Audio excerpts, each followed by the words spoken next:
हाय, hello. मी मेघना चव्हाण या माझ्या यूट्यूब चॅनलमध्ये तुम्हा सर्वांचं खूप खूप स्वागत आहे. तर सकाळ म्हटलं ना, घाई गडबड गोंधळ चालू असतो, तरी पण असं स्वतःसाठी थोडा वेळ काढायचा. सकाळ नीट गेली ना तर पूर्ण दिवस सुंदर जातो. तर मी इथे सूर्याला अर्घ्य देत होते, कारण की आता रथसप्तमी आहे आणि काही काही स्त्रियांचे ना 7 दिवसांचे उपवास असतात. माझा तर तसा नसतो, पण तरी पण मी अर्घ्य देणे वगैरे असं काही काम करत असते. खरं तर रोज अर्घ्य दिलं पाहिजे, कारण की सूर्य हा असा एकमेव देव आहे की तो आपल्याला रोज दिसतो. नंतर यांचा टिफिन वगैरे झाला होता. मी श्रीला उठवलं आणि अशी सगळा रूम वगैरे आवरून घेतली, सकाळचं झाडलोट वगैरे करून घेतली. नंतर श्रीला आंघोळ घातली आणि श्रीचं असं होतं की गार्डनमध्ये जायचं होतं.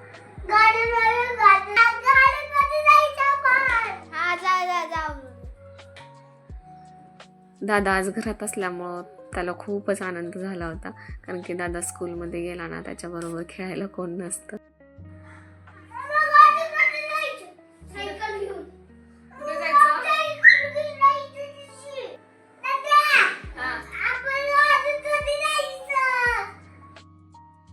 तर किती ते एक्साइटमेंट. सुट्टी असली ना तर मम्मी नेते त्यांना बाहेर, असं जवळच असल्यामुळं मम्मी घेऊन जाते.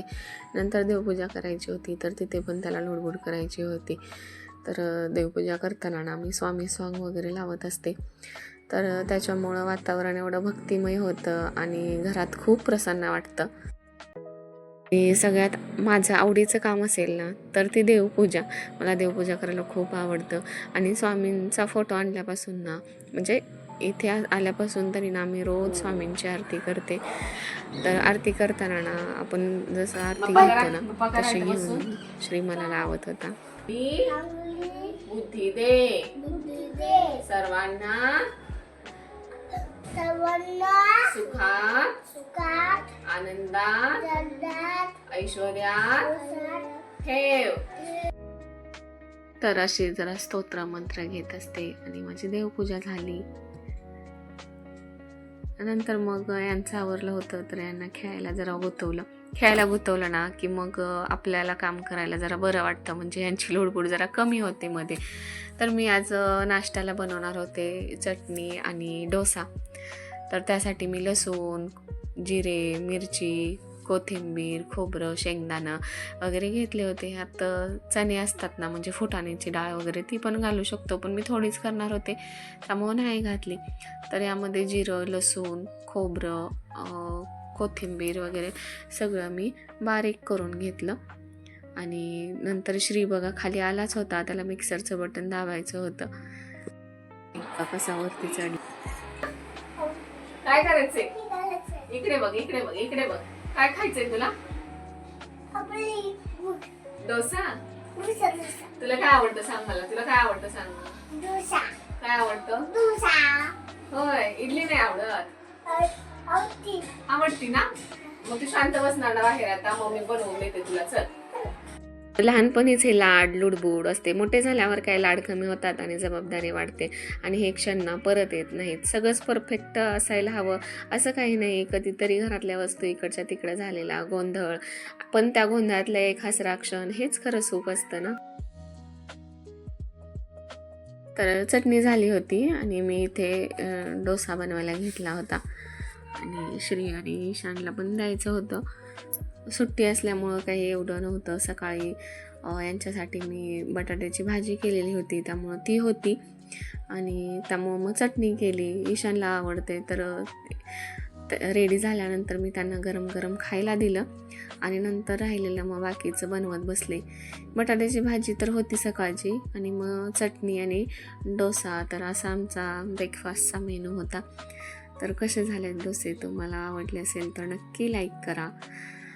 तर ह्या दोघांना मी खायला दिलं आणि असा घरचा साधा नाश्ता, मुलांचा हसरा चेहरा, तर किती छान वाटतं ना हे बघा. ह्याला हात धुवायला सांगितलं तर हा सगळे कपडे भिजवून आला.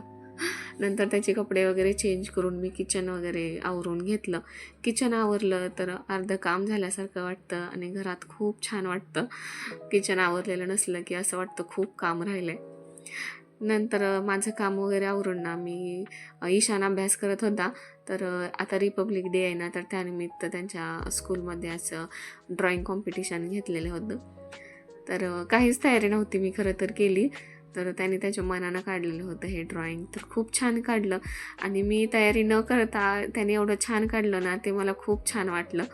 त्यामुळं मी त्याला व्हेरी गुड म्हणले. असं म्हणलं ना की तर त्यांना पण जास्त कॉन्फिडन्स येतो आणि नंतर याच्यापेक्षा पण खूप छान करायला त्यांना आवडतं. तर तुम्हाला माझा असा साधा सिंपल डेली ब्लॉग कसा वाटला? श्री आलाच, मी बोलत होते म्हटल्यानंतर त्याला पण बोलायचं आहे. ह्याच्या हाताला पावडरचा डब्बा लागलेला दिसतोय. तर मी त्याला विचारत होते काय बोलायचं आहे तुला? तर बाय बोलायचं आहे वगैरे असं काहीतरी बोलत होता. हॅलो, तुम्हाला माझे व्हिडिओ आवडतात का? बोल. तुम्हाला माझे व्हिडिओ आवडतात का? बोल. तुम्हाला माझे व्हिडिओ आवडतात का? आवडले तर लाईक करा. Bye bye. तर कसा वाटला तुम्हाला ब्लॉग? आवडला असेल तर नक्की लाईक करा. तुमची सकाळ कशी असते हे देखील कमेंटमध्ये सांगा आणि सबस्क्राईब करा. भेटू अशाच नवीन एका ब्लॉगमध्ये. बाय.